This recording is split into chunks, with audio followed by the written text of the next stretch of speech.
انا استخدمت 4 كوبايات من الدقيق، تقدروا تستخدموا نص الكميه وبالتالي هتقللوا برضو كل المقادير التانية للنص. حطيت عليهم بقى معلقه صغيره من الملح، معلقه كبيره من السكر، ومعلقه كبيره من الخميره، ونص كوبايه من زيت الزيتون. وانا هنا استخدمت زيت الزيتون بالزعتر، لو ما عندكوش رشوا بس على زيت الزيتون كده شويه من الزعتر. هنستخدم بقى للعجن ميه دافيه، تقدروا تعجنوها بايديكوا عادي، انا هنا استخدمت الميكسر لغايه لما تلم معاكوا كده العجينه وتكون طريه وتبطل تكون ستيكي زي ما انتوا شايفين كده بالظبط.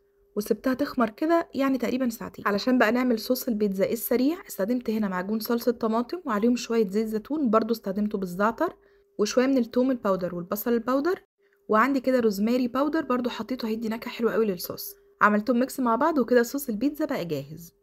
بعد ما العجينه بقى خمرت وتضاعف حجمها بالشكل ده، هبدا ان انا اقسمها. هي عملت معايا تقريبا 3 كور، واحده كبيره وواحده وسط وواحده صغيره. قسموها زي ما انتوا عايزين. هنفرد بقى كده واحده واحده ونحطها في الصينيه. في الفتره دي هنكون بنسخن الفرن درجه حراره 180. اول حاجه بندهن صوص البيتزا اللي جهزناه ونحط كل حاجه عندنا، اللي عايز يضيف خضروات جبنه بس زي ما انتوا حابين. لموا كده كل بواقي التلاجة وحطوها. انا حطيت هوت دوج وسلامي وشويه خضار كده، وكان عندي شويه مشروم برضو ضفتهم. وبقى نغرق الوش كده بالجبنه الموتزاريلا ورشه من الزعتر. تقريبا خدت كده في الفرن نص ساعه وكانت جاهزه بالشكل ده. طالعه بقى طريه وريحتها ماليه البيت وطعمها بجد تحفه، واحلى من اللي نشتريها من بره 100 مره. جربوها وقولوا لي رايكم.